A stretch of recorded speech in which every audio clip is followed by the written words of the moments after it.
New engine is in, my boy. So y'all can see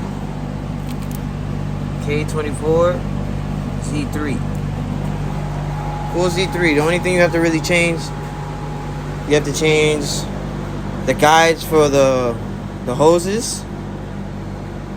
You have to change, you got to put the RBB from the FB6 onto this one. You have to change the alternator. You have to change the pulley. You have to change the condenser for the AC. You have to change the bracket to add all that. You have to change all that. Intake manifolds the same. Sensors are all the same.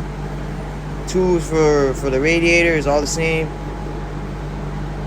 And that's pretty much it. Everything else is the same. Sensors is all the same. Injectors is all the same. You know what I'm saying? So everything that I had to do for